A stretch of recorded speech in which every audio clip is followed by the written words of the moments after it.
Alors, en fait, il faut le définir, on est bien d'accord. Ça, c'est le premier sujet, définir les mémoires poison.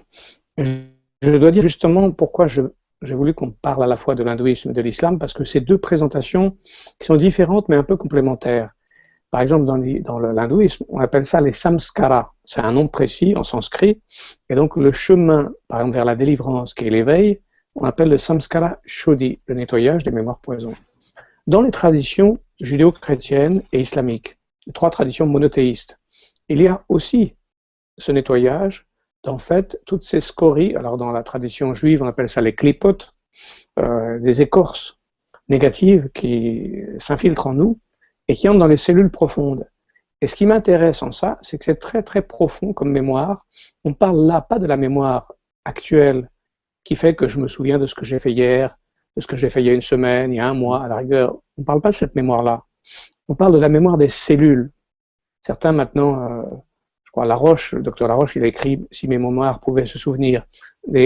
Maintenant, les médecins commencent à découvrir qu'il y a une mémoire cellulaire et qu'on peut travailler. C'est d'ailleurs lié à la mémoire de l'eau qui est dans nos cellules.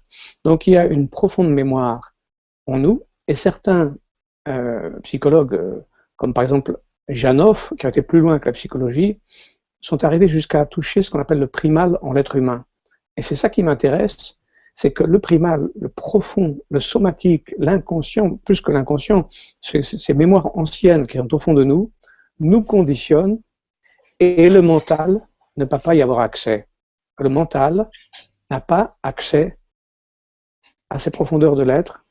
Je parle là de cet enfer qui est en nous, parce qu'on peut le traduire en mode judéo-chrétien et islamique, comme ce que Dante, par exemple, a exprimé, la descente aux enfers avant la remontée, et qui est basée sur, en fait, ce qu'on appelle Isra wal Miraj, c'est-à-dire le voyage spirituel du prophète, qui, dans son histoire, il a raconté donc le voyage nocturne, il traduit, il y a une descente aux enfers, où on voit toutes les blessures, tout ce qui finalement nous met dans un feu intérieur, et comment on en sort. Donc on descend et on remonte. Mais pour remonter, il faut déjà descendre. Donc tout le sujet, c'est descendre avant de remonter.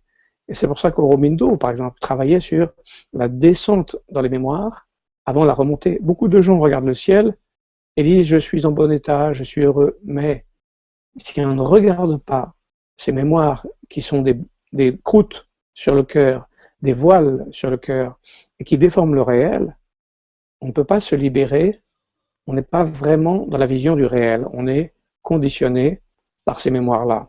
Alors dans la D'accord. tradition judéo-chrétienne, c'est par exemple le repentir qui conduit à ça.